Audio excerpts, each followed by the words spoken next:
You're locked into Inception Radio Network, Superior, Wisconsin.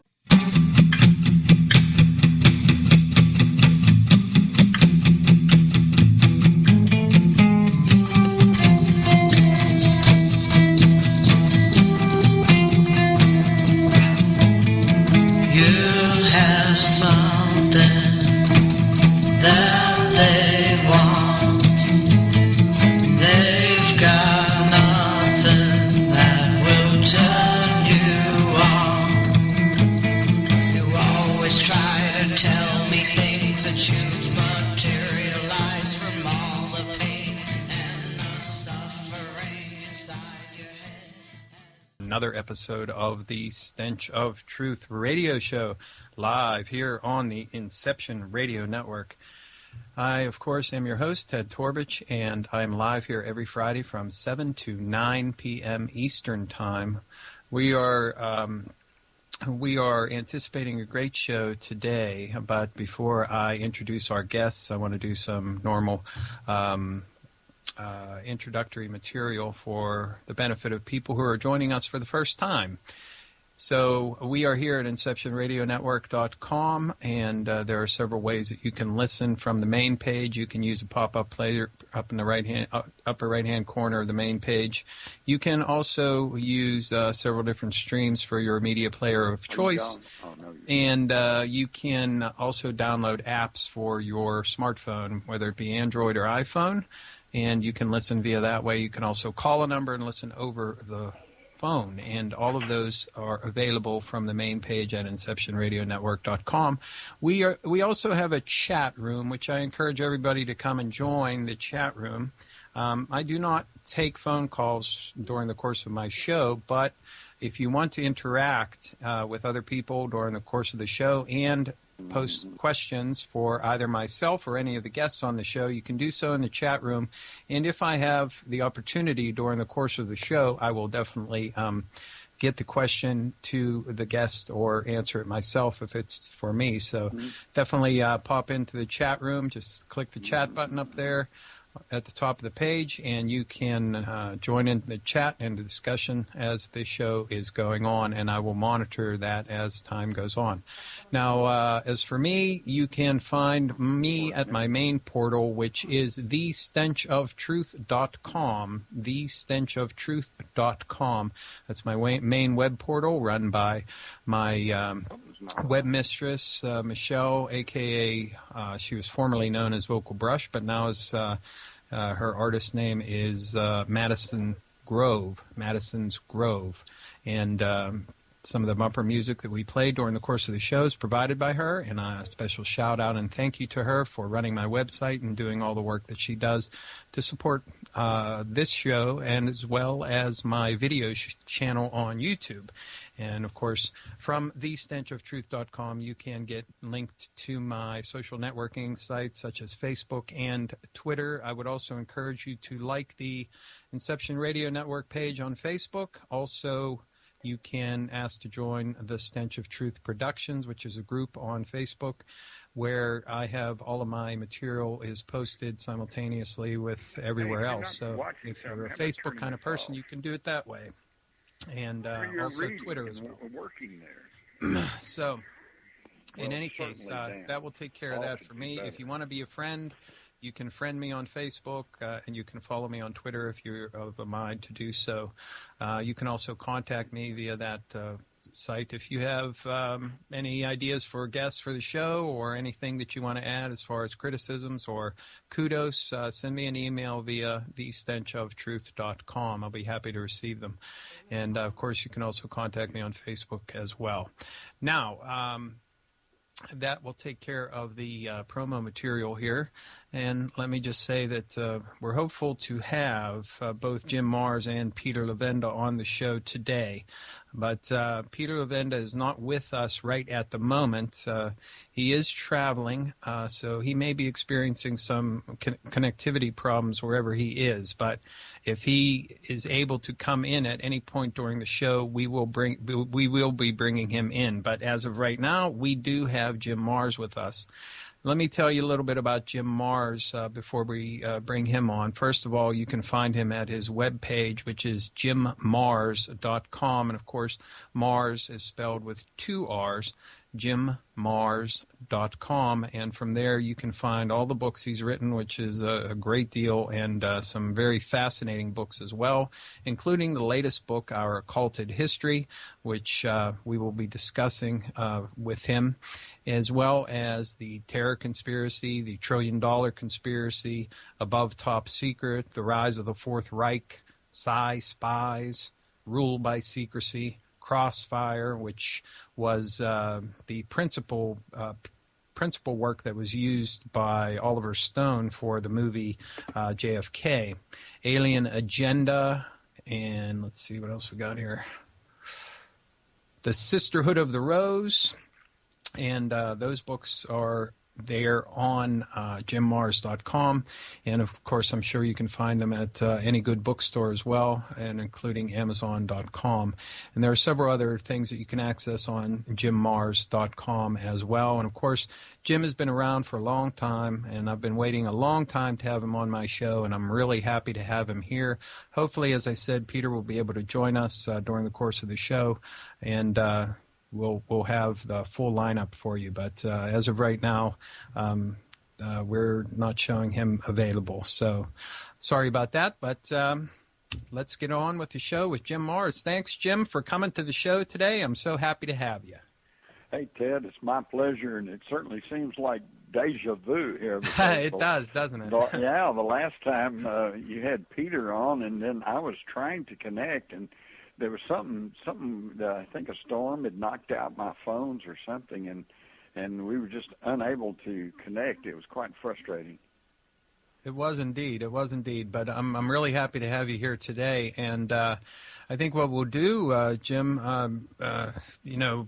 if Peter is able to join us, he will, of course, and then we'll go down that road whenever it comes. But as of right now, we'll concentrate on your work, which is a tremendous amount of material in any case to keep us busy for the next 2 hours with no problem at all. So let's just do a little overview here, Jim. I know that most of the people who are listening to this show are going to be very familiar with you and the material that you have brought forward in your books and the many appearances you've done on radio over the years. So I don't think we need any kind of like introduction from you. I mean, as far as like where you come from and how you've come to be where you are now. But I would ask you if you had a it looks like Peter is here, so we will be able to be bringing him in. So I was going to ask you, Jim, when you did your last book, which was, of course, Our Occulted History, which is a really good book, by the way, and I did really enjoy reading that. Did you come across any material, like during the course of your research, that indicated that governments around the world had any interest in religions per se, like from an intelligence agency point of view? And the reason I ask this is because one of the things that I noticed when I think it was I was talking to Ken Thomas one day, and he told me a story about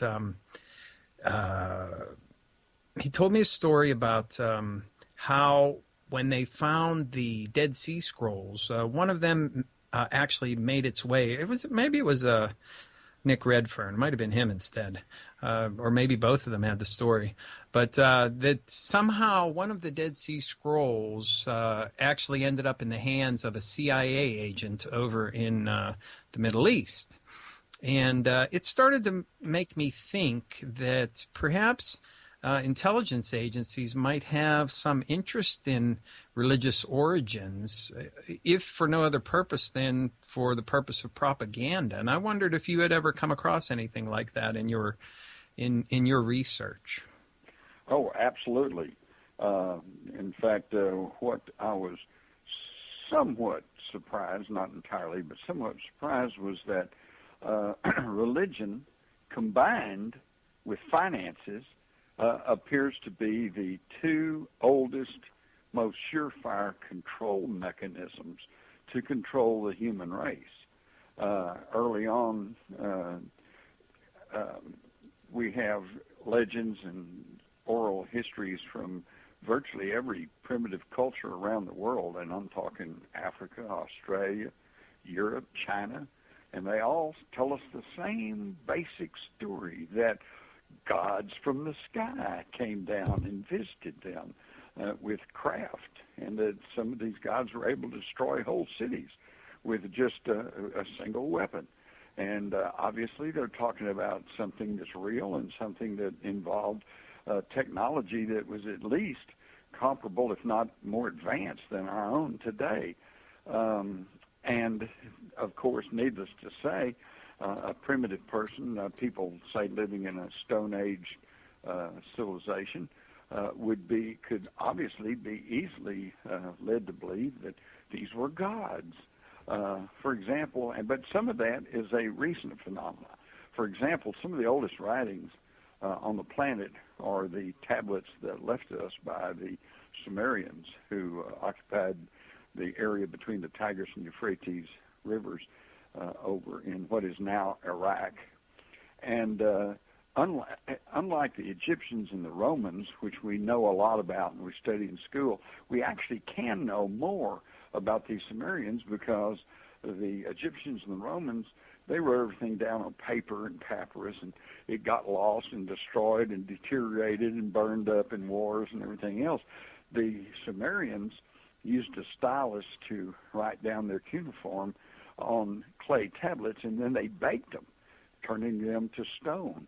And there's about 500,000 of these tablets still in existence, but they're scattered in basements of museums all around the world. And what's really fascinating is only about 20% of them have been translated.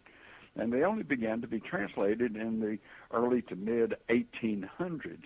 Well, back then, when they read their accounts of people flying through the air, people destroying cities with a single blast, with weapons that could be, could destroy a whole city, and plus they began to read about how they could change one species kind of into another through breeding programs and everything. They had no concept of space flight or of cloning or of DNA or of genetic manipulation.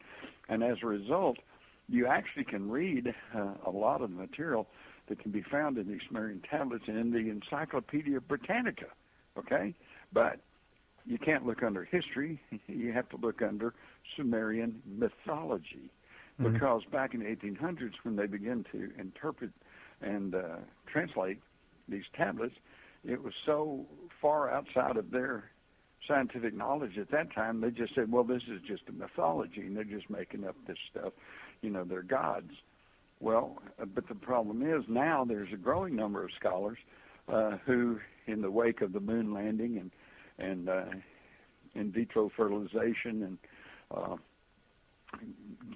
genetic manipulation and cloning, that we now understand more of what they were actually talking about, and they now begin to see that perhaps these people were not just making up their gods. Perhaps they were telling us events and things that they knew to be true.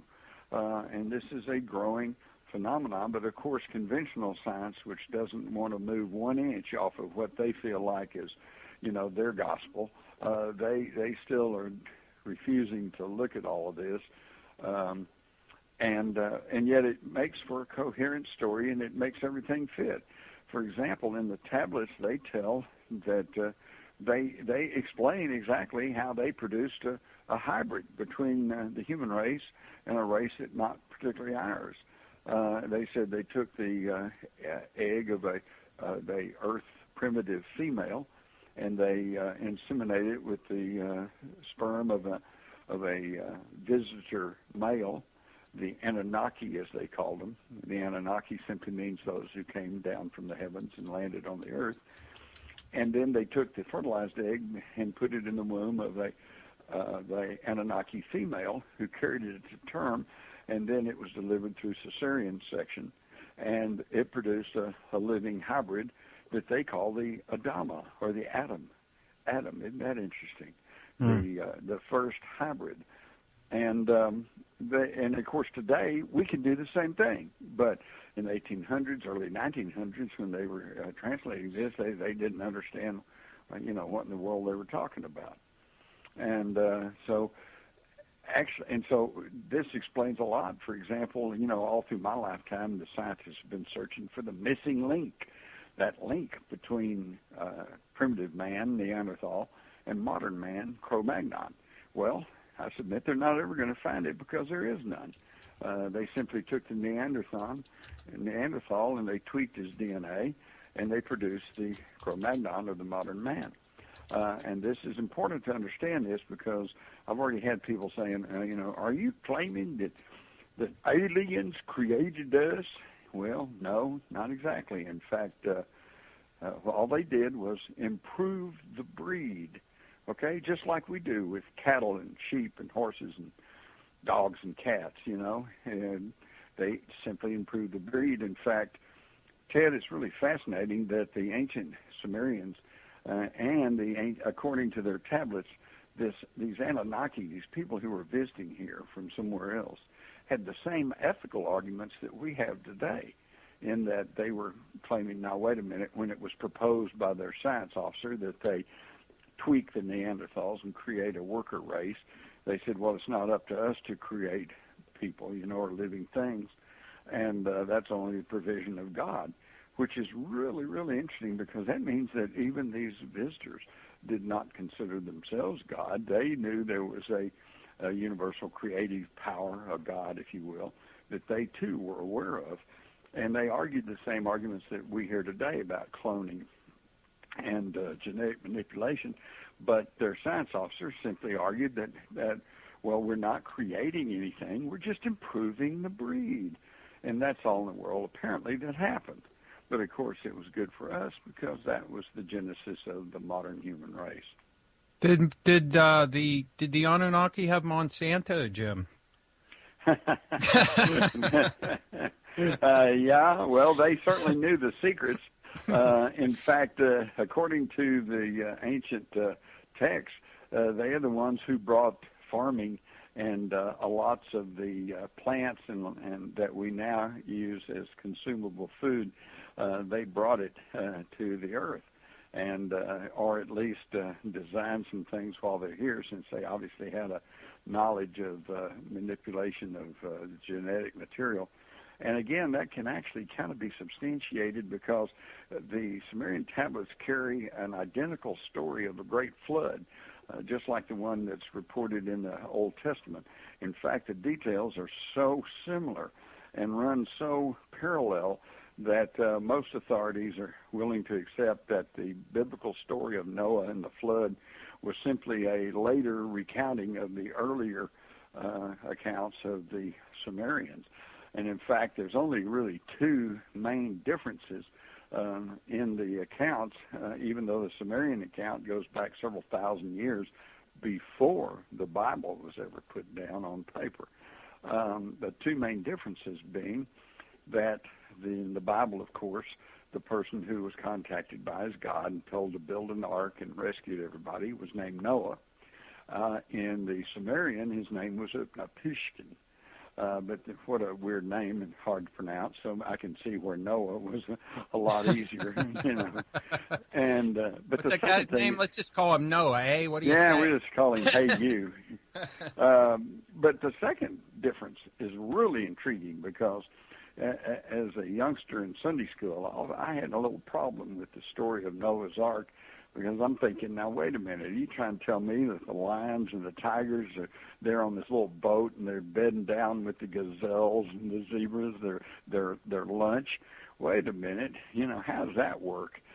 And according to the Sumerian tablets, Utnapishtim, or the biblical Noah, was not told to take two of every living thing, plant and animal, but to take the seed of every living thing, which now, if you consider that he took DNA samples, little tissue in a little petri dish or a little vial or a little jar, Now, instead of a boatload of animals, which doesn't make much sense, you've got a boat with a closet that has DNA samples in it, which can then be used to reconstitute the plants and the animals once the waters recede. In both stories, the Ark landed on Mount Ararat, which is a mountain in southern Turkey, just north of Mesopotamia.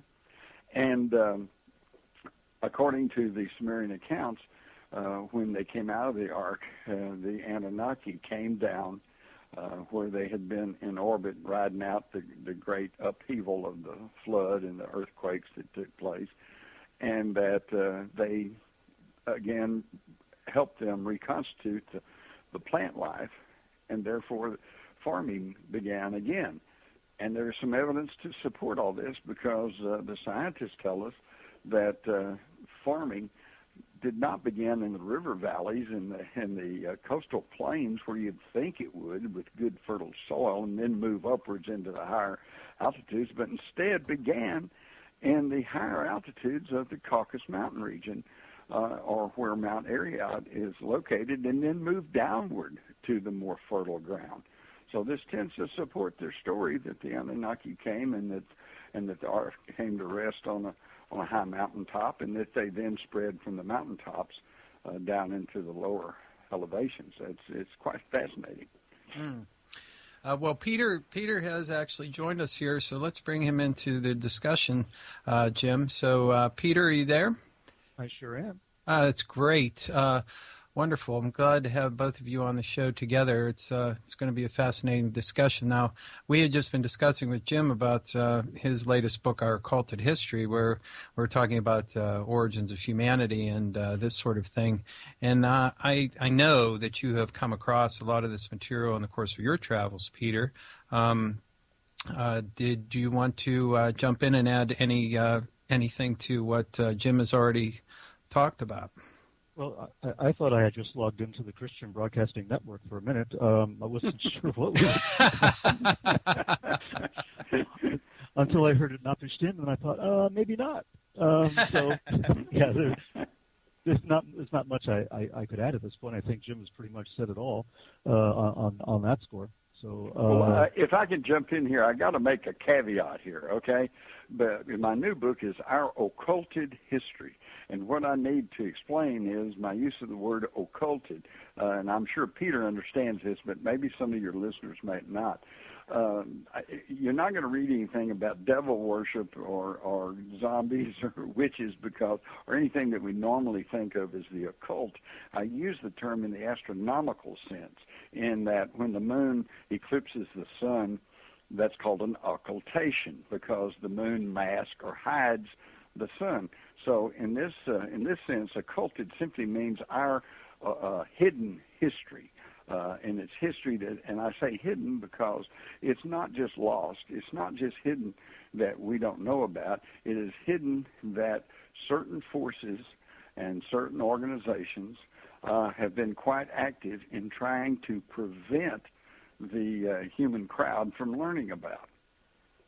Peter, I'm sure, is very familiar with a lot of this. In fact, I still refer to his trilogy of book called Sinister Forces. He was right into it. Thank you very much, Jim. Yeah, sure. And I do agree that the history has been occulted. We're not exactly sure all the time by whom or what the agenda is, but the occultation certainly has taken place, and we're trying to uncover some of that, gradually as we go on. It's like a treasure hunt. I mean, trying to figure out what the real history, was. I mean, trying to find out what our origins are.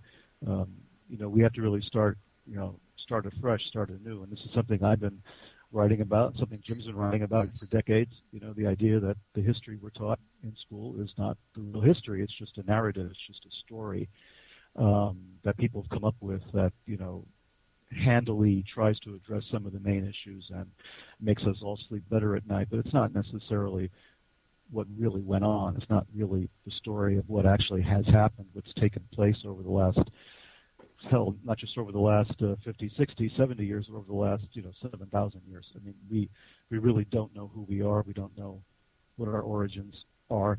We don't know where we've come, so how do we know where we're going? And I think this is probably what Jim's been writing about. I know it's what I've been writing about too. Well, you guys, both of you are well-known and respected authors, and both of you have material that overlaps each other. Jim has written about the continuation of the Nazis after World War II, and that's a big part of your research as well, Peter. And how some of these people escaped justice, and how some of them were brought over here during Operation Paperclip, and I know from listening to Jim and reading his books that pretty much I think we, all three of us, and perhaps I could even speak for the majority of the people who are listening, that we could all agree that we're living in a so-called country right now, which is really a continuation of some kind of a Nazi enclave or the Fourth Reich, as Jim has called it, and we're seeing it manifest itself more and more as time goes by, with the crackdown from the police state and all this other kind of stuff. So the point I was trying to make, in addition to what you guys were talking about, was that history is deliberately hidden from us and deliberately misrepresented and occulted, so that we can't see what's coming, so that we can't look in the past and say, hey, this thing happened then, and it looks like the same kind of conditions are happening now to bring about this same thing before. So I think they constantly rewrite this stuff, trying to hide the things they don't want people to know about or downplay them. Would you all agree with that? Well, I saw a quote from Winston Churchill recently that really kind of grabbed me, and I think it pretty well says it all, if this is a legitimate quote, and I think it was. He supposedly said, I am going to look good in the history books. And he says, I know that because I will write them. And that pretty well sums it up, because as the old axiom says, the victors write history, and that's very true. So that's why our history gets so skewed, because you never really hear the other side. You only hear the side of the victors. Indeed. Well, that's right. There was a Christian bishop about 300 A.D. Who wrote this great line. He said that not all true things are to be told to all men. And that was in the context of religion, and in the context of what the truth might or might not have been about the life of Jesus and what happened to Jesus, etc. And here's a Catholic bishop at the time saying, we can't tell everybody everything. We can't tell the true stuff to people because, either they're not ready for it, or they're just children, or they don't possess the necessary background or context, or whatever phony reason they come up with. But there's always a rationalization for not telling us what's going on, and I find that a little irritating. That we're being, it's just the classification process of documents that we've all come up against. There's still documents classified from World War I. I mean, come on.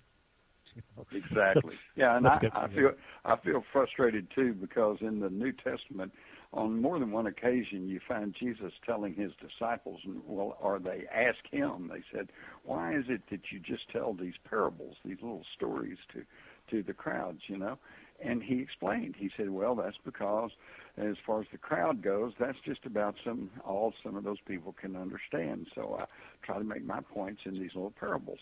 He says, but to you, my faithful followers, I will tell, the real truth. Well, wait a minute. I read and reread the New Testament, and all I find is the parables.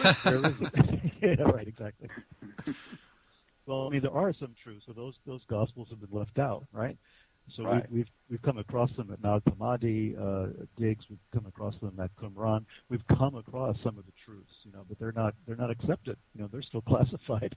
Right. Well, and some of the parables do have truthful points, but the problem is it's not the whole truth. It's not everything. Sure. I want to know everything. Sure. And don't we deserve it at this point?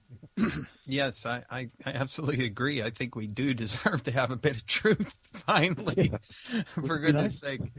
When I look into the past, and I think both of you guys may agree with me here, when you look back into the past and you realize that, like take ancient Egypt, for instance, okay, there's still, a great deal of debate about the pyramids and the massive megalithic structures that the Egyptians put together.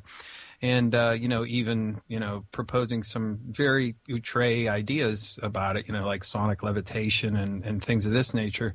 And I'm in no position to say one way or the other what is true and what is not. But I think when I look back in time to like the Egyptian time, and I think it probably translates to everywhere else, and that is that the people who had the knowledge to do the things that they did, to build these megalithic structures and things of this nature, was a very select group of people.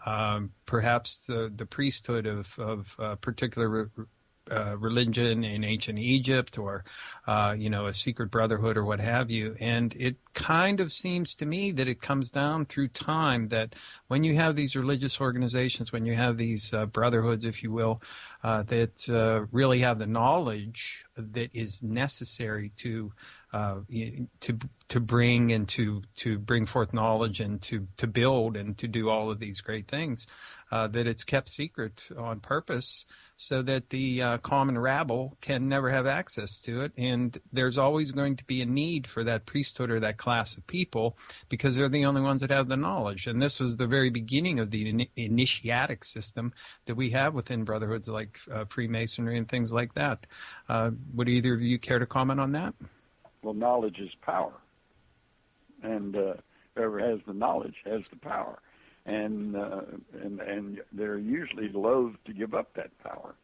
And in fact, that's the whole thing. I constantly try to tell people and remind people that I don't care how brilliant you are. I don't care what good grades you got in school. I don't care how smart you are. If you are operating from incomplete or erroneous information, you'll never be able to make a good decision on anything. Right, Peter? Yeah, that's absolutely true. If you're studying just the books that are approved in the curriculum, just the stuff that's approved by whatever mainstream academia you're working within, you are hamstrung by not having total access to all the possible interpretations or all the possible data. You're off limits. I mean, you're working in the dark. Carl Sagan talked about lighting a candle in the dark, and I always thought about Carl Sagan that he was whistling in the dark, because of his attitude was that whatever we say is true must be the truth, and whatever you guys say can't be.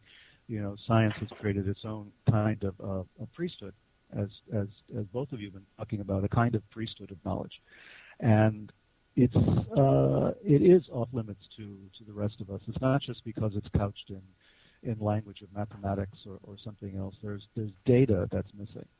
There's actual experimentation records that have gone missing. There are things that we can't know. We just don't have the access that we're supposed to have. And that means that we're operating in a world of unreality, because we think we know what happened. We think we know what the scientific reasons are for things. We think we understand all this, but we really don't. We don't understand our own history. Every time they declassify another document, I have to go back and rewrite history. I have to go back and relearn what I thought I knew.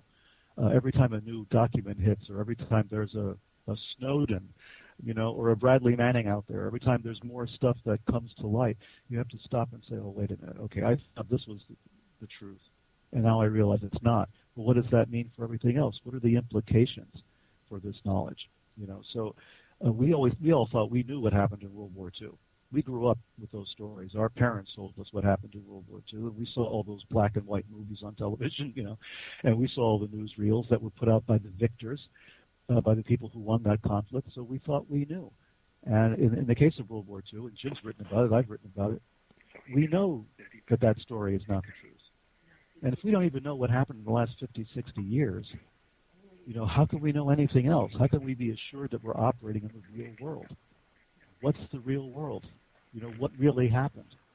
So we don't know. Whether it's science, whether it's history, whether it's religion, we simply don't know. We're not allowed to have access. Right. A good example of that is Donald Johanson, who the discoverer of Lucy, some of the oldest hominid bones that were found there in Africa. I understand that he was kind of constrained. He could not go past 1.5 million years. Wow. Well, I mean, even you just can't go back any further than that. Well, it's the same thing with the theories of who came first to the North American continent, the South American continents. You know, I mean, there are people who know that the continents were inhabited much earlier than the textbooks tell us. We keep coming across more evidence, you know, more archaeological evidence that there were people living on the continent long before we thought they were. The whole idea of the crossing across the Bering Straits, the land bridge, and everything else is an exploded theory, but we're still being taught that in school. You know, people are still being taught that that's the safe explanation as to what happened. That's the one that, you know, it's the nursery rhyme. It's the thing that we've all been taught, and we're all comfortable with that. But it's not what happened. You know, it was so ingrained in students that most everybody now is just accepted as fact, and yet they are finding out that during the glacial periods, you know, all that area would have been under tons of ice. You couldn't have crossed it. There would have been no land bridge. Plus, there's archaeological evidence that there was traffic from North Africa and Europe, you know, to North and South America long before the so-called, you know, other, you know, the people coming in across from Siberia, you know, got here. So we know there's evidence, but since the evidence doesn't fit the theory, the evidence is rejected, and that's part of the problem. Right, exactly. And you know, I covered this in my book, Our Occulted History, the story that was well reported at the time in the newspapers about the discovery of Egyptian artifacts, excuse me, in the Grand Canyon. And that was in a 1909 paper, and they even quote from a official of the Smithsonian Institution, which was Dr. Jordan, I believe, and they said they were finding all this stuff and that they had cranes and they were lowering these things out of the Grand Canyon. And yet, even today, the Smithsonian says, oh, no, nothing like that ever happened. Excuse me. It said, no, nothing like that. You know, that's just not right. And yet today, if you go and check the north side of the canyon, you find rock formations with names like the Tower of Set, the Tower of Ra, the Horus Temple, the Osiris Temple, and the Isis Temple. So wait a minute. And then I talked to some people who said they were backpacking in the north end of the Grand Canyon and found concrete platforms which they speculated were used to mount as footing for the lifts to bring these things out. So what happens to all this stuff? And of course, that you could explain that away as one anomaly, but what you can't explain away are the numerous newspaper clippings that I have in my files that go back into the 1800s and some right on up to the day where they have found the bones of giant humanoids, okay? I mean, when I say giant, I mean like 15 feet tall, huge skeletons. And these things get taken away real quick, hidden away, the Smithsonian Institution being one of the main culprits. And everybody knows that's a great scientific establishment, but what most people don't realize is that it is an agency of the United States government.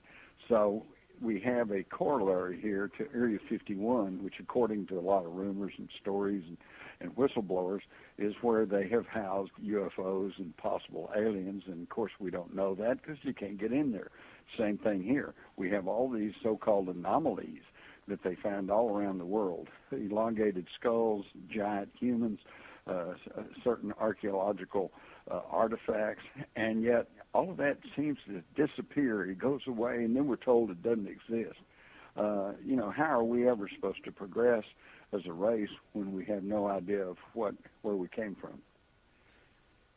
Well, exactly. Yeah, not only how do we progress, but how do we know who we are? You know, I mean, this is vital for us to know as human beings. We need to know who we are, really, where we came from, what the truth is about these things. Why should we live and die in the dark?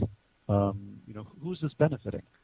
You know, who's getting off on this, on not allowing us to know these things? I mean, what harm would it possibly do for us to start learning about our origins and the real history of the last few hundred or few thousand years? I mean, who's it going to harm at this point? Why are documents still classified since World War I? I mean, it's all part of the same story. It's all part of a deliberate attempt to withhold information from the rest of us, and I would like to know why. I would like to know why that goes on. Who benefits from this? Yeah. Well, one thing you can be sure of is that somebody's benefiting somewhere, because if there's technology or whatever that is excuse me, a remnant of past civilizations that people have knowledge of and that we have no knowledge of as just your regular average citizen in whatever country you're in.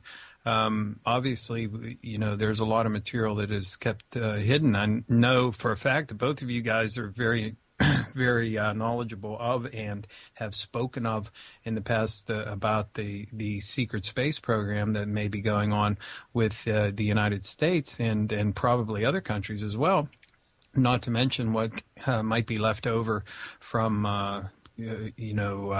the Nazis after World War II, which I know Joseph Farrell and others have commented that maybe we're dealing with a third force that's active in the world that may be actually engaged in these type of activities as well.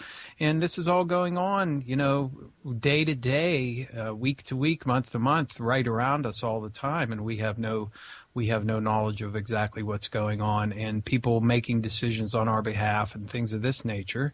I just wish they were on our behalf. Well, that's the party line. Yeah. Well, but, if the people in charge are simply fools or just greedy and incompetent or whatever, you'd think that occasionally they'd make a mistake in our favor, but it never happens. No, which leads me to believe that actually when they're supposed to be representing us, they're actually representing rich and powerful people, and of course if we get anything, it's the crumbs off the table. Much like the serfs or slaves in ancient times would sit at the feet of the table of the Lord and hope to get whatever was not slopped up by everybody's greedy gorging of whatever it is that was put out for them on the table. And that's pretty much how we live today. And the sad reality is that there's not that much of an interest on the part of people, in my opinion, to kind of like force the hand of these agencies to release this information. Now, we do get a lot of this from alternative media, but really the vast majority of the people in this country in particular, are, if you brought up some of the topics that we talk about, like on this show, they wouldn't even know what you were talking about, Exactly. Yeah, well, now, let me ask Peter. I'm sure you're well aware that our friends Richard Dolan and Joseph Farrell that Ted mentioned, they have spoken about a third force, a secret force in the world that they call a breakaway civilization that started perhaps with the Nazis in their advanced technology and then was passed along to certain secretive groups. And I know after studying, I became fairly convinced that the original moon program or space program was actually a three-tiered program. We had the Russians that were building heavy lift rockets, and then we had the Americans that were building smaller rockets, but that had very sophisticated guidance and control systems. And I think that the two were put together, combined into a very effective space force that we don't know about and has not been revealed to us as yet. But what do you think about this idea of a breakaway civilization operating within the confines of our reality? Well, I mean, I don't have a problem with that because I've suggested at a conference a couple of years back on breakaway civilizations. My reaction was, well, why wouldn't there be? I mean, if there is a possibility for people who have this knowledge that we're talking about, the access to this knowledge, if there's a possibility for them to utilize it for their own benefit in some way, to create a technology for them, to find a way to, for instance, get off planet when the going got tough, why wouldn't they do that? Why wouldn't people who had that power and ability develop a breakaway civilization? It makes perfect sense to me. People, especially of our generation and before, who grew up with the horrors of World War II, who saw what people were capable of, who realized that the Nazis were on the route to atomic weapons, as were the Japanese, the rumors are, as well as ourselves, and all the rest of it. I mean, the Cold War made everybody extremely nervous. The whole planet could be destroyed in an instant I mean, I was one of those kids who had to sit, in a schoolroom with my hands over my neck and my head between my knees, kissing my ass goodbye, right? Right. I mean, we had to put a newspaper over there to catch the fallout. Yeah, exactly. Right. Yeah. I mean, we had to go through that. So anybody who grew up with that, understands the attractiveness of something like a breakaway civilization. If we have that technology, of course we're going to. Of course. Well, is there any evidence that there's a small clique of people who are trying to run the planet? And I submit, yes, there is. I cite my book, Our Occulted History, from a 2011 study by the Swiss Federal Institute of Technology, and they studied 43,000 multinational corporations, and they found that of those 43,000 multinational corporations were being controlled by only a little more than 1,000 companies with interlocking ownerships, and these 1,000 companies were then in turn controlled by 147 firms mostly, and then these were controlled by about 20 different banks, all with interlocking ownership and directorship, and that these 20 banks control more than 60% of all the global revenues. Now, that is an incredible concentration of financial power. And, of course, how do they do this? Well, they operate through very little known things, such as the Exchange Stabilization Fund, a little office within the Treasury Department that was set up in 1934 and has been involved in CIA drug trafficking, Iran-Contra, and even charged with involvement in the Kennedy assassination. They control the Federal Reserve Bank of New York, which in turn controls the whole Federal Reserve System. They handle the CIA's black budget, which is considerable, and they were the architect of the International Monetary Fund and the World Bank, which are big, control mechanisms today. And then you have another entity known as the Financial Stability Board, which we were signed on to in 2006 by President Obama at the G20 conference, and this is composed of the central bankers from the G20 nations, the very same people that control all of these 43,000 international corporations. And it was formerly the Financial Stability Committee of the old Bank for International Settlements. Does that sound familiar to you, Peter? Yeah, sure. I've just been writing about Nazi it. Bank, Yep. So that's very tight control, and it's the financial control today more so than the religion of the past centuries. But yet the two are intertwined. In fact, if you'll think about it, Jesus, the Prince of Peace, when was the only time he really got violent? He got violent with the money changers, and where were they? At the bank? No, they were in the temple. And so money and religion have been the two primary control mechanisms that have been used on the human population since time immemorial. That is so true. That is so true. Peter, now let me throw a little bit to you, since your latest book, of course, is The Dark Lord, H.P. Lovecraft, Kenneth Grant, and the Typhonian Tradition and Magic, which we talked a little bit about the last time you were on. Since I've gotten the book in the meantime, because it wasn't out yet last time you were on. This book actually touches on a lot of the things that we've just been talking about, like occult history to a certain extent. Also, the idea of things going on behind the scenes. And you've commented in the past that you view the United States as kind of like a haunted nation, that you said we're haunted. And we're haunted not only by that past that has been destroyed, in such an egregious manner, through the genocide of the native peoples here and through the destruction of their culture and history and all that sort of thing, but also through the very nefarious actions of our government and the cover-ups and the crimes that have been committed over the years to put us in that position. And I guess I'll put it to you, Peter, and then Jim, you can chime in if you want to.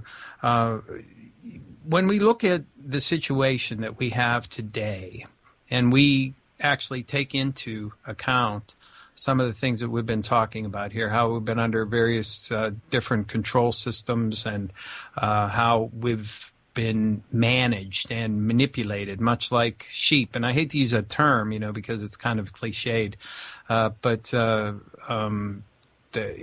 we're like sheep being handled by shepherds. Don't go over that way because there's wolves over there. Don't go down into that valley there because that's not a good place for you to be. You need to stay right here in this safe little pen and just go about your business, munching your grass, and we'll take care of you and make sure everything's all right. But there seems to be a lot of motion around the world, outside of the United States, at least in other countries, where some people are starting to put up some resistance to this sort of top-down management and forced management that's coming from the elites and the people in charge. So what I'd like to ask is do you see this as a trend that may continue in a positive vein, that we may actually get to a point where, the masses of the people will actually start demanding truth and justice and all the things that we've been denied? Well, what I see just from observing what's been happening in the world in the last few years, the reason why I don't have a lot of hope for our people is the fact that we've become so traumatized by the events of the last 10, 15 years that, especially on the economic side, but throw in the idea of terrorism and the possibility that there may be another big terrorist strike on the way and all that sort of thing. We're basically being browbeaten to death by all the bad news. We're finding people who are in their 60s and 70s having lost their pensions overnight. We find people losing their homes constantly. So we are being distracted by our own financial difficulties, our economic difficulties, to the extent that we're refusing to look at what's really going on, because the people that are all around us have immediate concerns, their survival concerns, and that's how you manipulate. That's how you manage a large population. You threaten them with a lack of survival. We saw that happening in the 1920s, the 1930s in Europe. I mean, to make an obvious point. So you have this idea that there's so much going on in the world that is so negative. In the other countries that we're talking about, in North Africa, in the Middle East, in parts of Asia where there's been tremendous resistance towards the powers that be, we're being taught to look at these people who are not in the United States, people who are in other countries, as being somehow less than we are, and therefore that's why they're doing all of this. They're not the same. They're living in cultures that are quote unquote third world, and therefore, look at those poor people. They're the ones suffering. So no matter what they say, we're not going to pay attention to, because it's just them screaming and yelling, and they don't know really what's going on. We're here in the United States. We have a different situation. We have a government that cares for us. I had a hard time saying that with a straight face. We have, we have all of this that's going on. Therefore, just trust us. The government is saying, trust us, and we'll take care of everything. Yes, it looks pretty bleak right now. Yes, the banks are withholding the money. Yes, there's $2 to $3 trillion in cash sitting in the banks the corporations won't use until they're good and ready, which is why we're in the mess that we're in. Yes, all of that is true, but we have the solution to these problems. Those people in Greece, those people in North Africa, those people in Egypt, they, look at them. I mean, they're, what's going on over there is what happens in those countries, So trust us to keep us, safe. So there's no, Tiger Square, there's no Cairo happening in the United States. This is what's going on. We've created this dichotomy, this false dichotomy, that those people rioting in the Middle East, and those people rioting in North Africa, those people going nuts, they've been, screwed for so long. They don't even know who's screwing them at this point, right? They put the Muslim Brotherhood in Egypt, and they're still getting screwed. So they don't really know who's doing the screwing. They just know they're getting screwed. That's why they're screaming. That's right. But here in the U.S., we're not. This was inevitable. This was an economic situation, a readjustment. We think we're not. Actually, the methodology was voiced several years ago. Listen to this quote. Why, of course, the people don't want war. That's understood. But after all, it's the leaders of the country who determine the policy, and it's always a simple matter to drag the people along. Voice or no voice, the people can always be brought to the bidding of the leaders, and it's easy. All you have to do is tell them they're being attacked and denounce the pacifists for lack of patriotism and exposing the country to danger. I guess who said that? Hermann Goering at the Nuremberg trials, the Nazi Luftwaffe chief. So they understood it completely, and in the new Fourth Reich, they understand it too. This is why in World War II, President Roosevelt says the only thing we have to fear is fear itself. Let's roll up our sleeves, let's get to work. And today it's be fearful. Terrorist alert, orange, watch out. Watch out for the terrorists. Oh, my God. And they keep everybody fearful and off balance so they can maintain total control. And so we can't say anything when they start spying on us in our bedrooms, spying on us at our workplace, and making us and grope our genitals in the airports. It's incredible. And we just put up with it. Well, I got another quotation from you if you have a moment. Yes, go ahead. This quotation is one of my favorites. That thus to the primitive simplicity of their minds, they more readily fall victims to the big lie than the small lie, since they themselves often tell small lies in little matters, but would be ashamed to resort to large-scale falsehoods. It would never come into their heads to fabricate colossal untruths, and they would not believe that others could have the impudence to distort the truth so infamously. The grossly impudent lie always leaves traces behind it, even after it has been nailed down, a fact which is known to all expert liars in this world and to all who conspire together in the art of lying. And that's from Mein Kampf. That was Hitler describing how the big lie was always more believable than the small lie. And the OSS report on Hitler says the same thing. His primary rules: never allow the public to cool off, never admit a fault or a wrong, never concede there may be some good in your enemy, never leave room for alternatives, never accept blame, concentrate on one enemy at a time and blame him for everything that goes wrong. People will believe a big lie sooner than a little one, and if you repeat it frequently enough, people will sooner or later believe it. That was the OSS psychological report on Hitler. And doesn't that sound familiar? I mean, it certainly does. It certainly does. Peter, but hey, guys, we need to take a break right now. So we're going to take a break for a couple minutes, and we'll be back with more with Peter Lavenda and Jim Mars here on the Stench of Truth radio show. And so stay tuned through the breaks, and we'll be right back.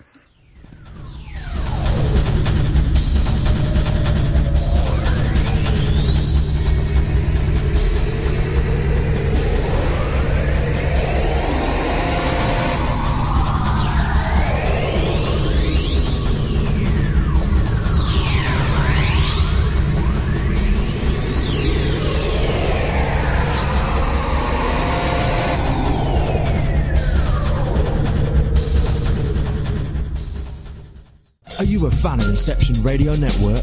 Do you reckon it's the best alternative talk radio station on the planet? Well, if you do, head to facebook.com/Inception Radio Network and like the page. Tell your friends, spread the word, and keep listening to the best.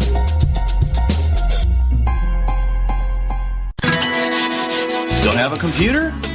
Is your internet connection down? Don't worry. Use your trusty landline or cell phone and dial our call and listen lines at 832-280-0830 or 786-837-2262 to listen to the Inception Radio Network 24/7. Again, those numbers are 832-280-0830 or 786-837-2262. For the Inception Radio Network, I'm MJ. Hello, Inception Radio Network listeners. This is Amanda. Remember, you can take your Inception Radio shows on the go. Just download the Inception Radio Network app for your iPhone, iPad, or Android smartphones and access live shows, past shows, guest lineups, and much more. Just visit the iTunes Store or the Google Play Marketplace and download it today for free. Hey, everybody. Welcome back to the Stench of Truth radio show here on the Inception Radio Network.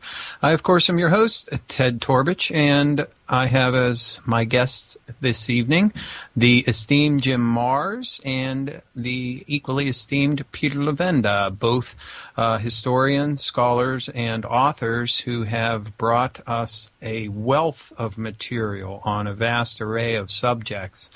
I did not give Peter a proper introduction since he joined the show a little bit late, but if you simply go over to Peter Lavenda's Amazon page, you can see his books there, and I'll just read off a list of them very quickly. The latest book is The Dark Lord, H.P. Lovecraft, Kenneth Grant, and the Typhonian Tradition in Magic. Ratline, Soviet Spies, Nazi Priests, and the Disappearance of Adolf Hitler. Unholy Alliance, A History of Nazi Involvement with the Occult. The Angel and Sorcerer, The Remarkable Story of the Occult Origins of Mormonism and the Rise of Mormons in America. Of course, the triple threat, the Sinister Forces trilogy, which is one of the best series of books written as far as I'm concerned. It's an absolute must-have for everybody for who is looking into occult and hidden history and that sort of thing in America, in particular American history. Also, Tantric Temples, Eros and Magic in Java, Stairway to Heaven, Chinese Alchemists, Jewish Kabbalists, and the Art of Spiritual Transformation. And let's see, what else did I forget? The Secret Temple, Masons, Mysteries, and the Founding of America. And the Mao of Business, Guerrilla Trade Techniques for the New China. And let's see, did I forget anything, Peter? That sounds like all of them. Okay. You reminded me of a few that I've forgotten about. And of course, Jim Mars can be found at jimmars.com, and simply click on the books icon at the top of the page, and you will find all of Jim's books. And of course, his latest book is Our Occulted History: Do the Global Elite Conceal Ancient Aliens? The Terror Conspiracy and the Terror Conspiracy Revisited, The $1 Trillion Conspiracy, Above Top Secret, The Rise of the Fourth Reich, The Psi Spies, The True Story of America's Psychic Spy Program, Rule by Secrecy, Crossfire, the book that was the main basis for the movie JFK, Alien Agenda, and The Sisterhood of the Rose. Did I forget anything by you, Jim? I think that pretty well caught it. While we're here with Peter, I would like to ask Peter if he is familiar with a book that's out now called about Hitler and his possible escape to South America called Grey Wolf. Are you familiar with that one, Peter? I sure am. Great. Well, I was just wondering, according to this, I'm fairly impressed with the two authors, Simon Dunstan and Gerard Williams. Both of them seem to have very solid credentials. And according to them, they've pretty well nailed it down that Hitler escaped the war, went to, by ship, by submarine, and finally ended up in San Carlos de Bariloche on the border of Argentina and Chile. And I was just wondering, what were your thoughts on this? Do you concur with this? Do you think they're off base or what? Well, I have a competing book, Jim, so I don't want to concur with them too much. I have a book out called Ratline, in which I also explode the myth that Hitler committed suicide in the bunker on April 30th, 45. I mean, this is an example of what we've been talking about. We just accepted, because our leaders told us that Hitler committed suicide on that day, and that, end of story. But when you look at it with any degree of skepticism, or just look for the evidence, you'll find there isn't any. There's absolutely no forensic evidence that Hitler died in Germany after the war. There's nothing. The Russians faked a lot of stuff. The Russians claimed they had Hitler's skull, as we all know, and it proved that it wasn't. They buried Hitler's and Eva's body, dug it up 5 or 6 times in East Germany before they finally buried what was supposed to be his body in Magdeburg, and what was then East Germany, and then dug that up in 1970 and burned it with no explanation. All kinds of wild stuff happened around Hitler and his supposed suicide. Hugh Trevor Roper, the guy who gave us that story, the historian who sold us the story, did so because he was ordered to do so by MI6. Right. They said, we need a story because Stalin keeps screaming that we have Hitler hidden somewhere, so you have 3 months, go running around. You don't speak German, you won't have access to anything or anybody, but we need you to prove that Hitler committed suicide. So he went and talked to a bunch of Nazis, and what possible reason would they have to lie about it? Would they lie to protect their beloved Fuhrer? You think so? So now we've got 5 or 6 different stories. None of them agree. They contradict each other. Sometimes the same guy will tell a different story depending who's asking it. And Trevor Roper took all of it at face value and said, yeah, I guess he committed suicide. He bit into a cyanide capsule and blew himself away, shot himself in the head at the same time. And by the way, he had Parkinson's, so he had a tremor. It's amazing. He could have aimed the gun anywhere, except at his head. And all of this stuff, the whole thing was nonsense. So when I learned that, when I saw that, I said, well, if we can't believe that, then what can we believe? I mean, what is the truth? What really did take place? If this major cornerstone of 20th century history, Hitler's 1945 suicide in Berlin, was part of a British intelligence operation called Operation Nursery, by the way, because we're all children, right?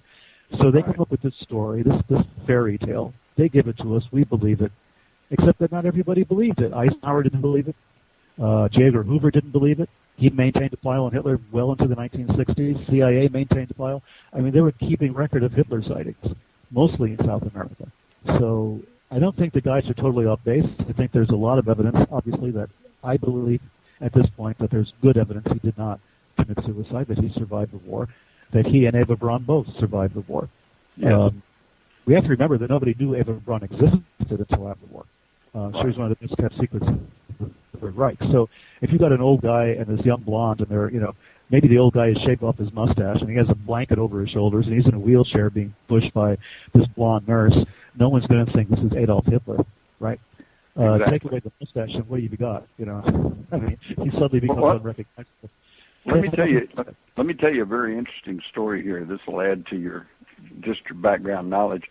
My literary agent in New York was very good friends with Paul Manning, who was a reporter for the New York Times. He's dead now, but he wrote a really good book, which I know Peter is familiar with, called Martin Bormann, Nazi in Exile. And he detailed the business dealings, the banking dealings, and the fact that Bormann escaped, went to South America.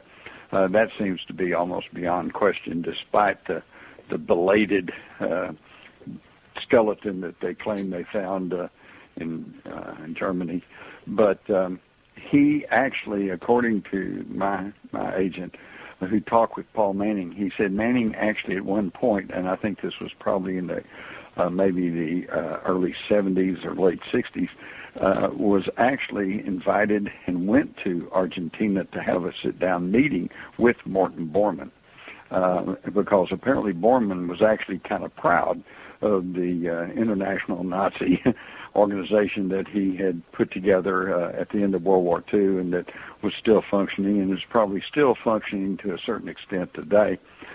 But when he got to South America, Manning said he was not able to have this meeting because Heinrich Müller, who had been head of the Nazi Gestapo and was in charge of security down there, scotched the idea and said, no, you're not going to do that. But according to my agent, Paul Manning told him that although he did not get to meet Martin Bormann, he did meet Eva Braun in Argentina in either the late 60s, early 70s. Well, if Eva was there, then there's every reason to believe that Hitler may have been there too. Well, there had to, if Eva survived, and she was very much part of the scenario, the suicide scenario, right? They were sitting side by side on the couch, the famous couch, in the bunker, according to the so-called eyewitnesses. So if she survived, we know the other guy survived. I mean, it's just, there's no doubt. Absolutely. Yeah. Well, you talk about the eyewitnesses. If you listen real closely, apparently, and correct me if I'm wrong about this, but I think he told everybody, basically, or everybody kind of understood he was going to commit suicide. And then he tells Bormann, when you hear a shot or when it's all over, wait 15 minutes before you come in, whatever that would have been about. Right. And then they hear a shot, And then they wait the 15 minutes. Borman goes in by himself. He comes back out and says, okay, the Fuhrer's dead, and so is Ava. And so then he gets the chauffeur and some of these other Nazis that were in there to come in and get the bodies. But according to them, when they went in there, the body has a blanket thrown over it or a rug. So they all pick up the body and they haul it up into the courtyard there where they set the bodies on fire. But in other words, if that's a true account, then even the Nazis who handled the body did not really ever see for certain that was Hitler and Ava. They just carried two bodies up there. That's exactly right. And I go one further than the story in Grey Wolf.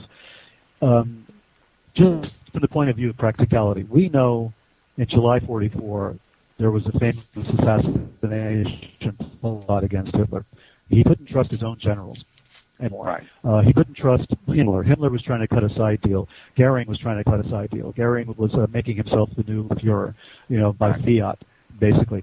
He couldn't trust anybody. And the point of my own book, Bradline, was why would he have gone where all the other Nazis went? All the people that he couldn't trust, why would he expose himself to the perfidy, to the betrayal, the treachery of the people that had proven to him that they were not trustworthy? In my book, the reason I started writing about this was because I had heard a rumor that Hitler had actually made it as far as Asia in his escape attempt. I found some evidence, some hard documented evidence that the American forces were looking for him in Japan. After they had gone into Japan, they had sent a detachment of guys to go looking for Hitler in Japan. They didn't find him, but there was a German community in Japan that would have welcomed him and kept him safe. And then I did more research and came up with this idea based upon local knowledge in Indonesia. Everybody seemed to believe that Hitler had made it that far to an island in the Indonesian archipelago, and it sounds far-fetched.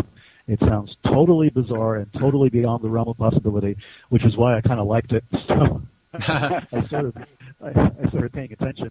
And I've been there. I've been to the country. I've been to the grave site where he supposedly is buried. And there are so many anomalies there. There is so much mystery surrounding this man who died in 1970. Just before the Russians dug up the body in Magdeburg, East Germany, really only with weeks to spare. We have an old German, or actually an old Austrian, who dies in this country, in Indonesia, is buried there with a tombstone that does not have the date of death or the date of birth on it. Because Are you talking about Mr. Pock? Yeah, I sure am. Yeah, okay. So here's this story running parallel to everything else, And I thought to myself, well, it makes excellent sense. He would have gone to a country like that because he would have gone someplace where there was nobody to turn him in, someplace where even the Israeli commandos couldn't get at him, in a Muslim country that was well protected, where any foreigner who showed up on the island would be immediately recognizable as a foreigner, as somebody who shouldn't be there. I mean, it made a lot of sense to me. So I did read Grey Wolf, and I understand all the evidences that they gave for why they felt it was Argentina. Bariloche certainly makes a lot of sense. I've been to that area also. Of course, I was down in the Chile-Argentine region researching Unholy Alliance. So there's a huge Nazi underground in that part of the world. That's been there for a good 80, 90 years or more, since long before the war. But there was a Nazi underground in Indonesia as well, since before the war, since the 1920s. That people are generally not aware of, and U-boat traffic that went there. That's a well-documented U-boat traffic between Europe and Indonesia as well.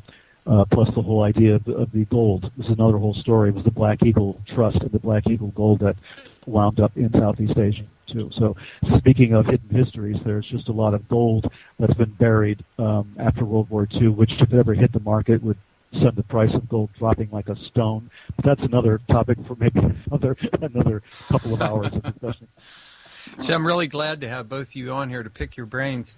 It seems like so many things lead back to World War II, especially things that are very much integral parts of our society and things that we're actually dealing with society-wide, financially. All these sorts of things lead back to World War II. Now, you have two things that I'd like to throw out to you. First, and I'd like both of you to comment on this because you've both done research on the Nazis, on World War II, and this sort of thing. But I don't think I ever asked either of you about Rudolf Hess. And there's a lot of there have been several books written about him, and you know exactly what it was he was doing, and you know, alleging that the Rudolf Hess that was kept in Spandau prison was not the real Rudolf Hess. And then, of course, if he wasn't, then, you know, that brings up a whole nother, you know, set of questions, like where the hell is the real Rudolf Hess, for one thing, and what happened to him? First, I'll ask you, Jim, first, and then Peter, if you would jump in. If you have any idea about this whole Rudolf Hess business and why it was so important to keep him in a prison by himself that was overseen by all four of the Allied major powers, you know, America, the UK, France, and the Soviet Union, all had joint custodial responsibilities of Spandau prison, and he was kept in isolation until he died, supposedly killing himself, if I believe correctly. He hung himself after waiting, you know, decades to do so. So, Jim, if you have something you'd like to add about Rudolf Hess, I'd love to know, because it's just one of those enigmas of history, especially from World War II, that really, really just sticks in my craw for some reason. I can't really figure out the deal with Rudolf Hess. Okay, well, my take on it is simply this. First, there's some intriguing evidence that suggests that the man who died in Spandau was not even the real Rudolf Hess, and that may be the reason they had to murder him, because it seems like that there was a worldwide effort to free Rudolf Hess. I think war was long over, and most people said this is ridiculous to keep this old man there, and you know, and so there was a movement that was gaining strength that you ought to go ahead and release him. Well, of course, if they'd released him, then he's available to the public, could start talking, and no telling what he might say. But whether or not he was the real one or not, and I do find it hard to believe that someone would volunteer to spend their life in isolation in a prison to substitute for a war criminal. But back to the original story, I think that this was a legitimate effort to combine Britain and Germany in the war against communism, which was something Hitler wrote about in Mein Kampf and all the way through. That's why he allowed the British Army to escape at Dunkirk, and that's why he never did until late in the war, when he started ordering carpet bombing of England. He really thought that he could bring England in as an ally. And, of course, he did not recognize the tenacity of Winston Churchill and the fact that the ruling elite that Churchill represented had turned against him, because early on they had not only supported Hitler, they had actually helped create Hitler with loans from the Bank of England and from loans from not British companies and American companies, AT&T, IBM, Ford Motor Company, Standard Oil, plus, of course, the big German corporations.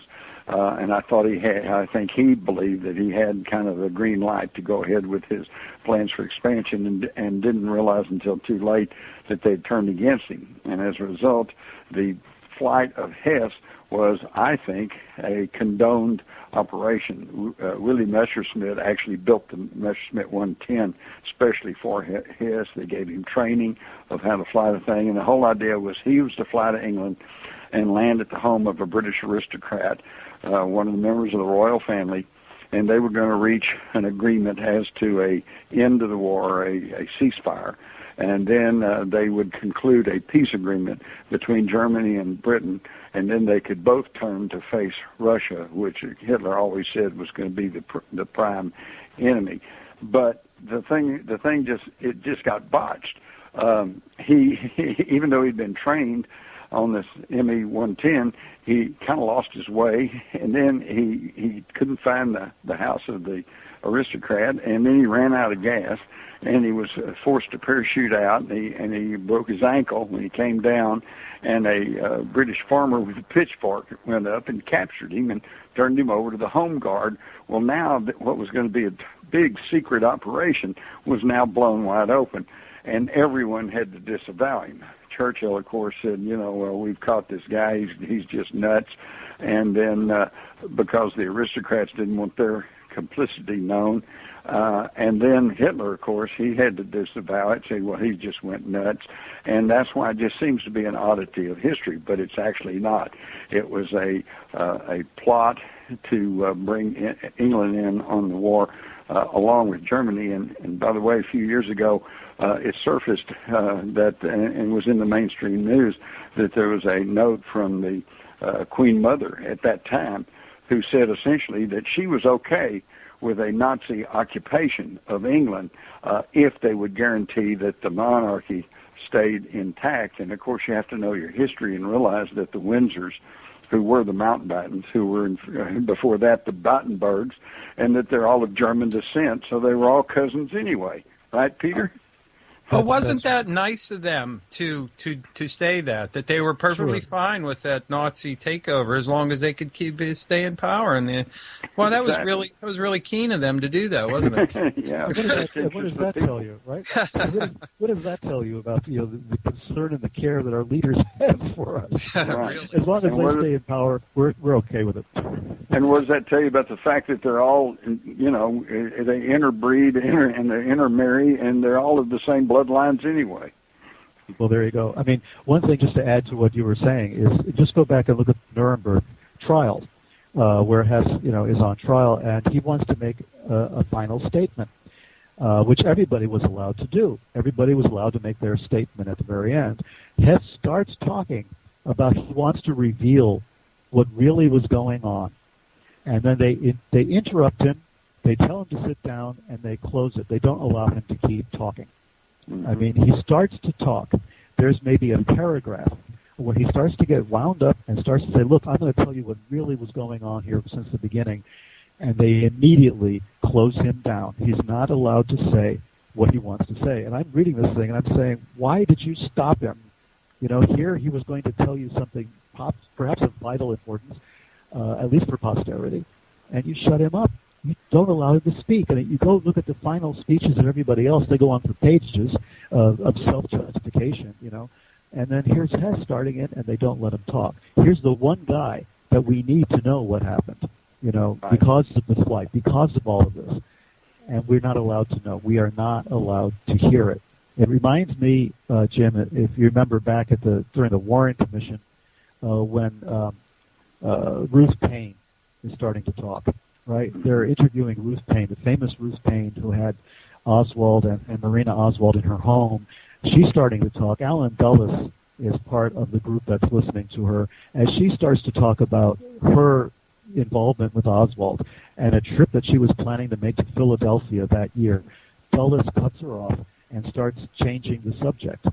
And that always intrigued me until I began to realize that, what Dulles was doing, he did not want Ruth Paine to talk about meeting Arthur Young, her father-in-law, in Philadelphia, because Arthur Young's wife was the close friend of Mary Bancroft, who was his mistress.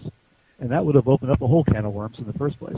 But in the second place, Arthur Young, the connection back to Oswald with Arthur Young and a whole host of other ideas that I write about in Sinister Forces, for instance.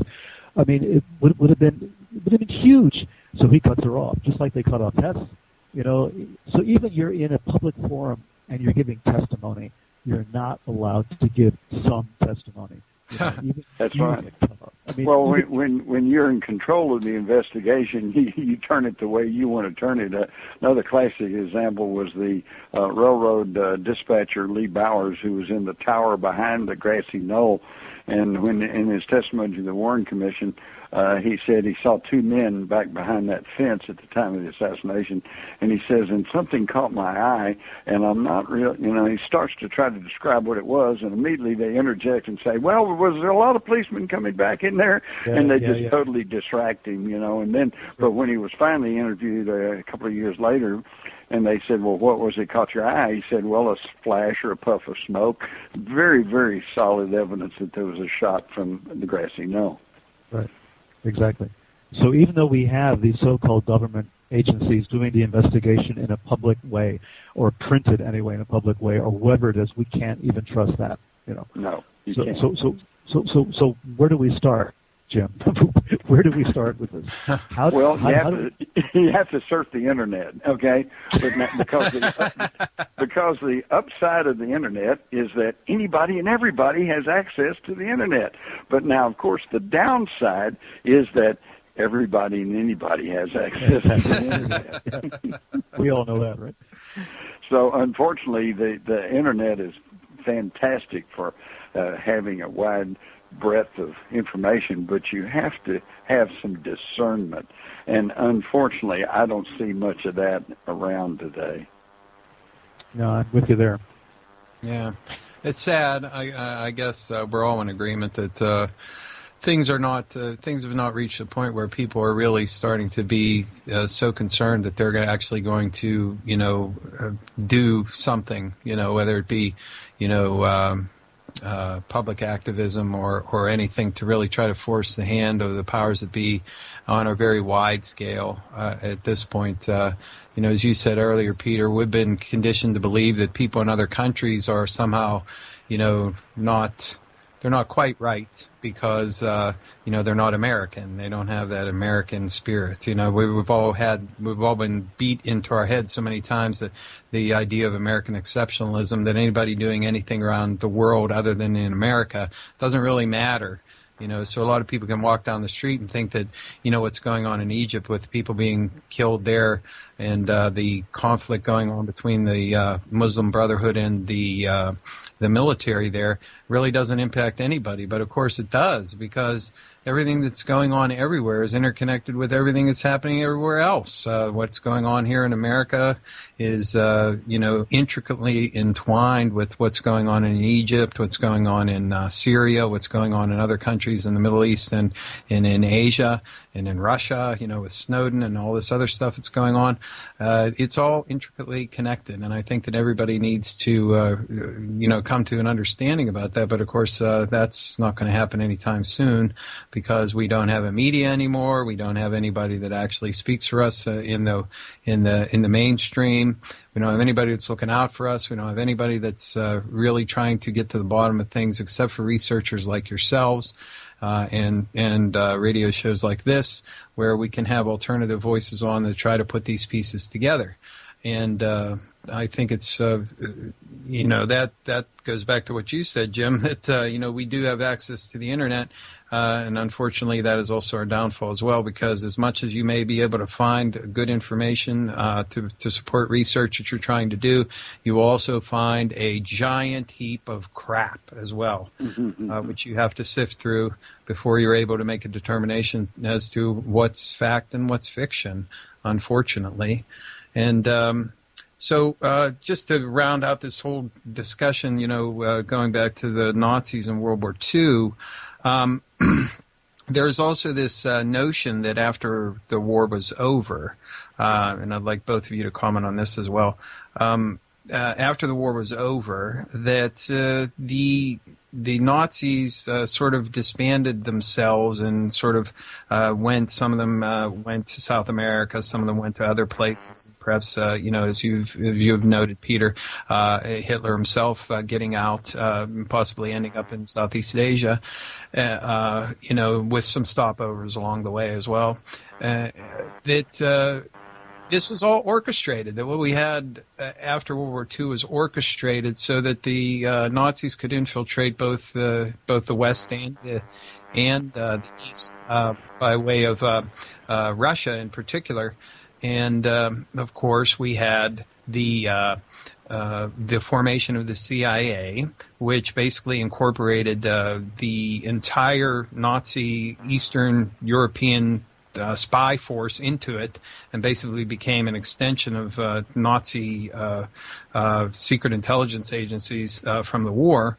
And what I wanted to put to you was this notion that there was a planned collapse of Germany, and that after the war was over, certain members of the scientific establishment, certain important members of the party and things of this nature were piecemealed to both sides so that they could perpetrate the myth of the Cold War, so that then they could, have this arms race and have all of this secrecy because we have this terrible looming threat of communist takeover in this country.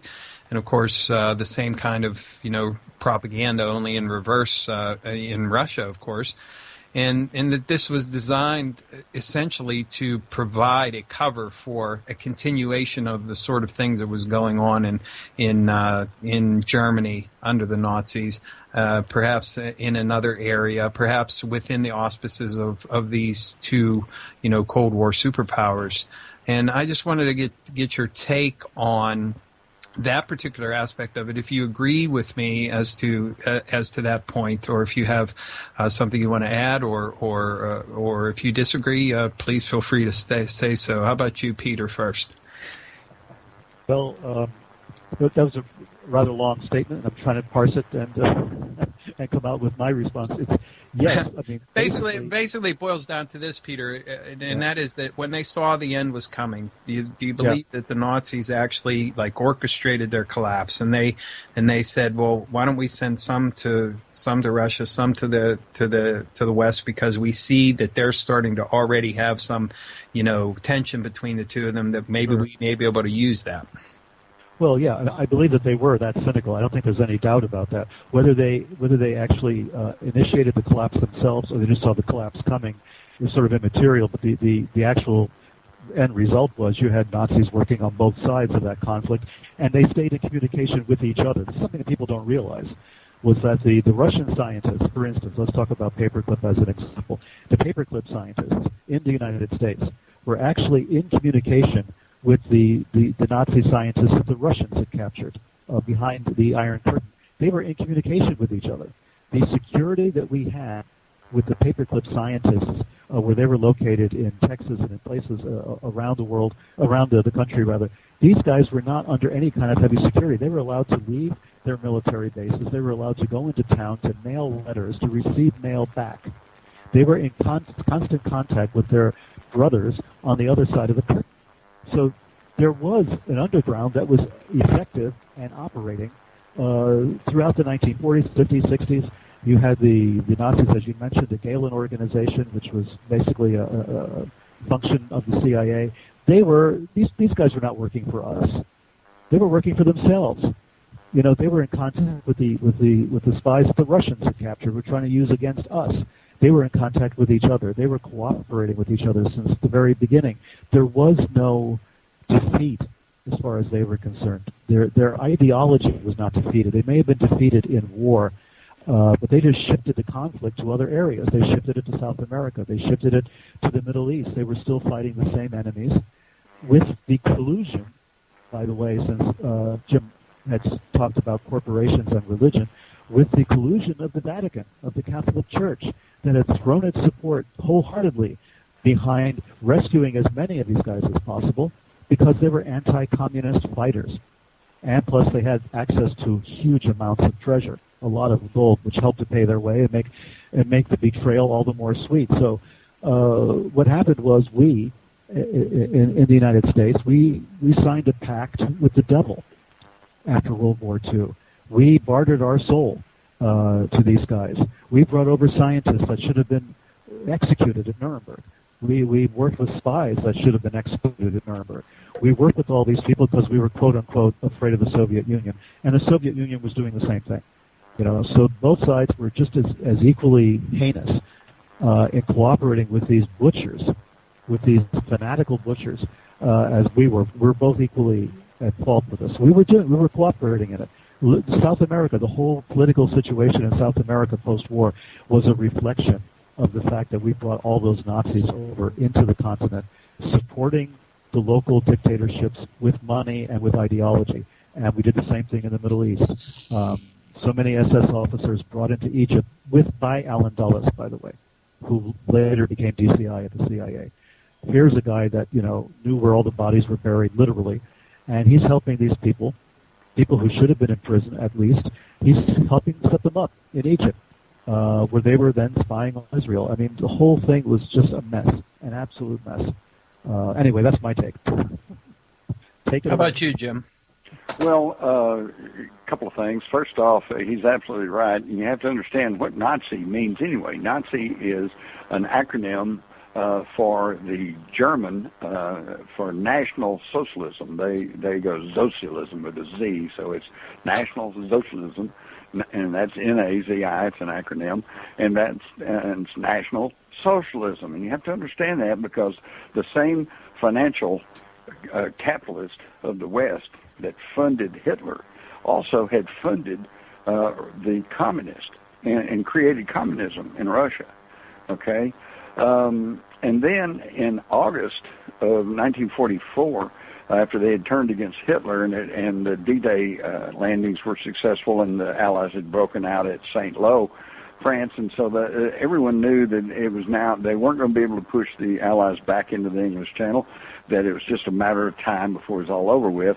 And in August of 44, Morton Bormann, who by then was chief of staff of Hitler and was pretty much in total control of what was going on, met with Hermann Schmitz, head of the IG Farben Combine, and Dr. Hermann Joseph Abs, who was the head of the German Central Bank, and they initiated Action Adlerflut, or Operation Eagle Flight, which was to get all of the capital out of Nazi Germany, and they worked with their funders in England and America, one of which, for example, was John J. McCloy, a New York banker who, during the 30s, sat in Hitler's box at the 1936 Olympics, and is head and CEO of City National Bank, which is now Citicorp, had made loans and advanced money to Nazi Germany. And then at the end of the war, he becomes the High Commissioner of Germany and allowed all these unrepentant Nazis to leave, many on Vatican passports.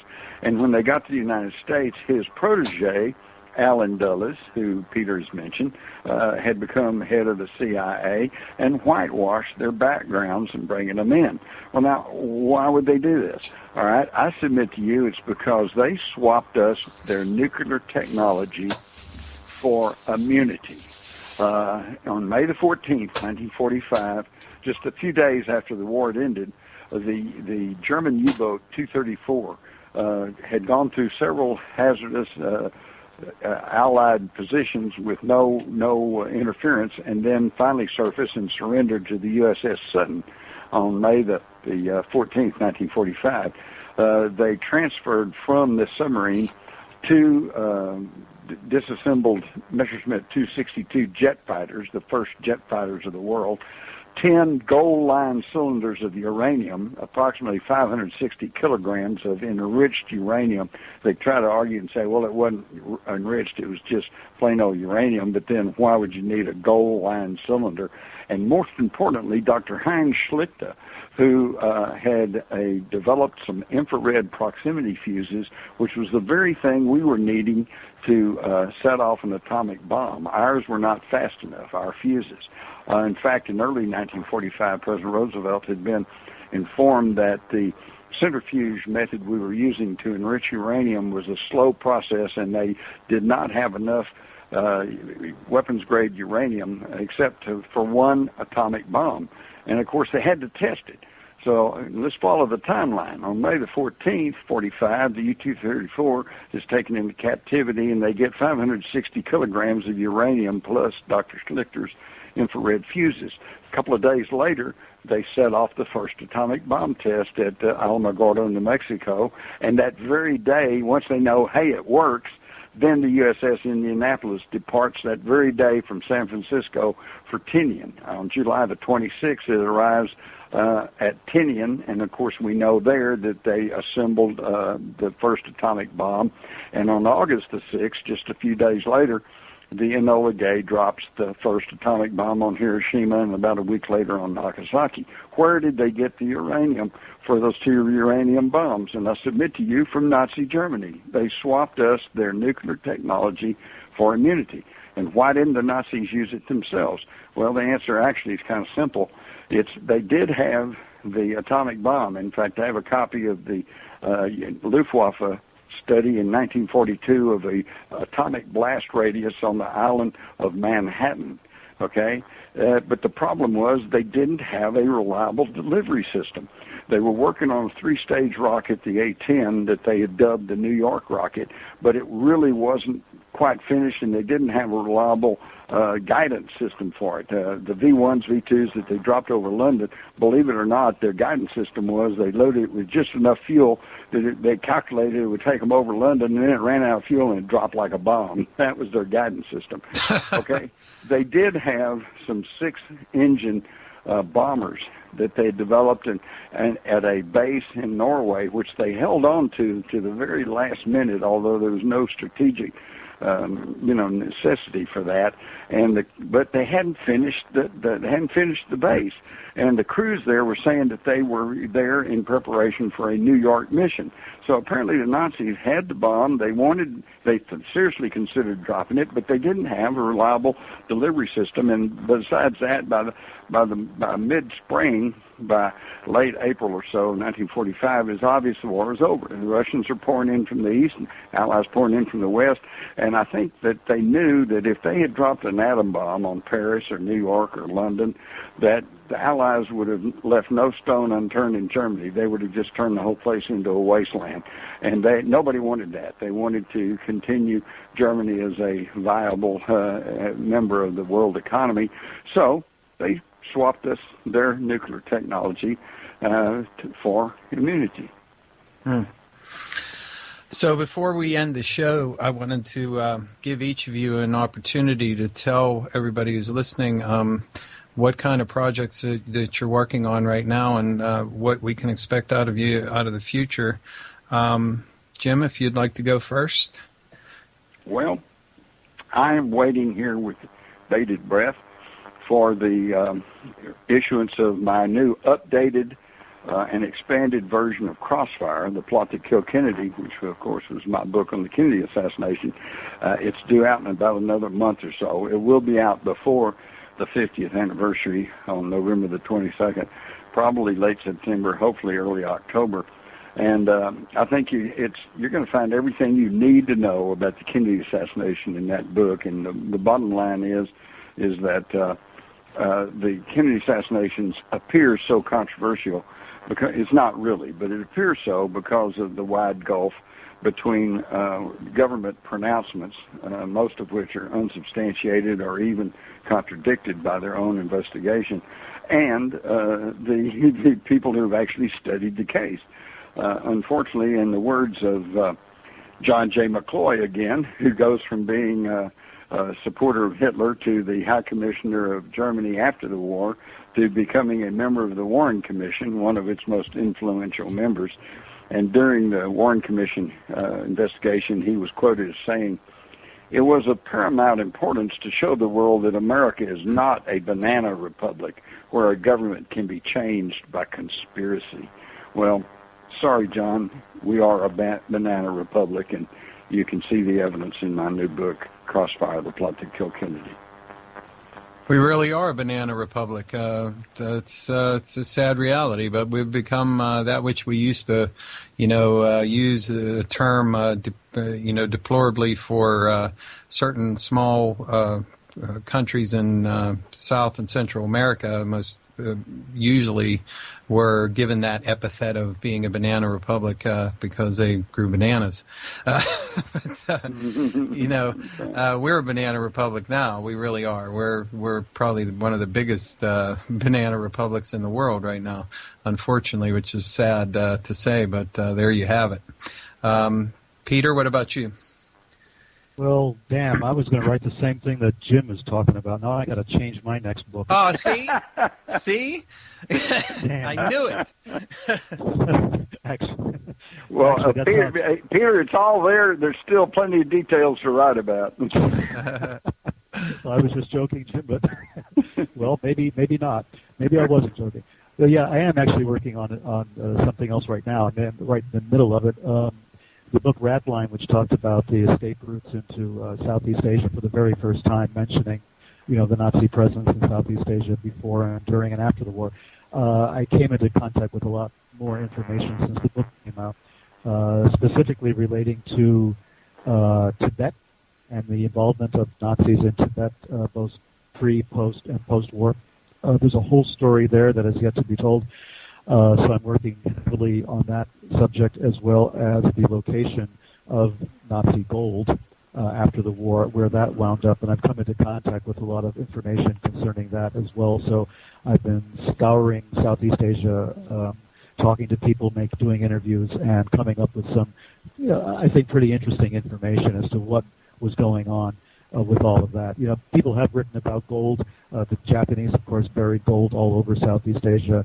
What we don't really realize is that some of the gold that was being buried was from Nazi Germany, shipped on U-boats to get them out of the way of the Allies, to find a safe place to bury it. Some of it went to South America, as we know. Some went to Africa, and a lot more of it went to Southeast Asia. So I've been on the trail of that as well. So I came into contact with some documents concerning Mr. Polk, as Jim Mars has mentioned his name.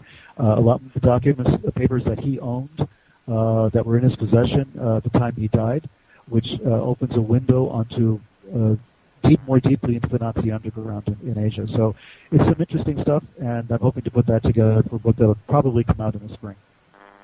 Okay, that sounds. Well, really I'll look good. forward to that. Yeah, both of those sound really great. Of course, I'm familiar with Crossfire, and Jim, I have many of your books here. I have many of Peter's books as well. You're both two of my very favorite authors, and it's been a real treat to have both of you here on the show today together. I'm glad we could make it happen this time, since we had a little technical difficulties last time we tried to do this. Before I do finish the show and we have our final comments here, I just wanted to say that one of the hosts of another program on IRN here, Just Energy Radio with Rita Louise, she lost her husband recently, and I wanted to just say a note of support to her, and hopefully she's doing good and being able to cope with that loss. It's a terrible tragedy, and I'm very sorry to hear that, and I just wanted to send out my good wishes to her and to her family in that as well. And, of course, after my show this evening, you can stay tuned for Heidi Hollis and The Outlander, which will be at 9 p.m. after this show is over. And if for anyone who's interested, you can catch me on Future Theater with Bill and Nancy Burns on Saturday from 6 to 8 p.m. Eastern Time on Future Theater right here on Inception Radio.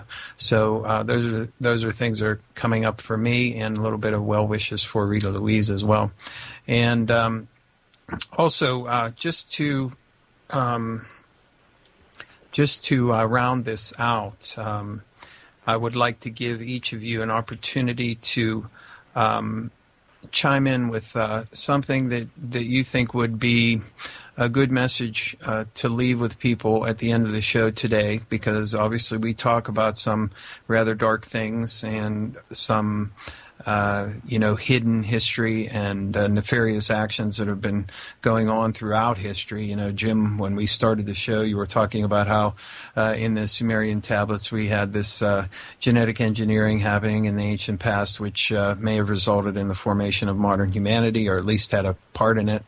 And then we moved forward in time through World War II and the legacy thereof. And, of course, a lot of this is very dark, and it's very potentially frightening. And what I don't like to leave people with a sense of hopelessness and the idea that we're powerless in the face of some of this that's what's coming down the road for us. So I usually like to give everybody an opportunity to leave us with something that's a positive spin on where your research is taking us and what you think could be a positive move that people can make for the future.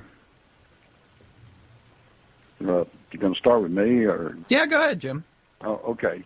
I totally agree with you, Ted, and I'd like to make some positive stuff. I'll try to make it brief. The good news is that there's more of us, namely good, thoughtful, concerned, considered people, than there are of them, these people who would be tyrants and controllers. Okay, so all we got to do is get our act together. I was quoting Einstein. He says stupidity is repeating the same experiment over and over again and expecting a different result. All right? And what I'm saying here is that supposedly we still have a vote, although we need to see that the computer voting goes by the wayside. We need to return to paper ballots that can be counted and recounted, and we need to vote out everybody that's in office. I can't believe it. Almost everyone I talk to, regardless of their position or politics, says, well, we're kind of in a mess. You know, how did we get in this mess? And yet when it's voting time, they go down, they vote the same jerks back into office. Okay? Come on, folks. Vote them all out and start all over again. Yeah, you're going to get some pills, but then you watch them. And the ones who perform for the public good, you vote them back in. And the ones who don't and who curry favor with the special interest in the corporations, you vote them out. And you know what? That's not a radical idea. That's the way it's supposed to work. So let's make it work like it was supposed to. Excellent. Thank you, Jim. How about you, Peter? Well, I have to second that. I mean, he said everything I was going to say, as usual. Sorry, Peter. I'm going to have to second the motion there. Yeah, I mean, there is hope because, as Jim says, there are more of us than there are of them. We do have access to communication systems now. Every person on the planet can basically talk to every other person, with some difficulties in some countries, obviously. But and yes, they're listening to us, sure. We have to be a bit more careful about how we conduct ourselves online, I think, just as an aside. I think that we give far too much information too freely on the Internet, but who knows, maybe it doesn't matter. Maybe Big Brother has all the information they need anyway. But the idea of going back to paper, not just for ballots, but for lots of things, is very attractive to me. Unplug, get off the matrix for a while, just try to see the world the way our ancestors used to, with their own eyes, and experience directly. And yes, voting is still, powerful in our country. At any rate, we can still use it to cause some changes to occur. But at the same time, walk softly and carry a big stick. You can vote all you want to, but at the same time, keep your eyes and ears open. Catch these guys in their lies. Find out what's really going on. Do the best that you can. You're going to make mistakes, but the history we have is already a mistake, so you're not going to go too far wrong. So keep your eyes and ears open. Keep reading. Keep understanding. Keep making that. It's your life. It's your opportunity to change it and to at least to see what's really going on. Keep Wonderful. your powder dry. There you go. And watch your back. Yep. Very good. Thank you both so much. This was such an enjoyable show, and I'm so glad that you both could make it, and I really feel privileged to have had both of you on together today. So thank you both again. Jim Marrs, once again, at jimmarrs.com, and that's Mars with 2 R's, jimmarrs.com. And, of course, Peter Lavenda has a website which is sinisterforces.info. You can find his books at amazon.com as well. And he's currently traveling right now. We'll look forward to the reprint with updated and new information and all put together and repackaged good stuff from Jim Marrs on Crossfire. And we'll look forward to a continuation of the Ratline book with Peter Lavenda. So thank you again, both of you guys, for coming on today. And everybody stay tuned for Heidi Hollis and the Outlander, and you can catch me next week, same time, same place, 7 p.m. Eastern Time, right here on Inception Radio Network. Goodbye for now.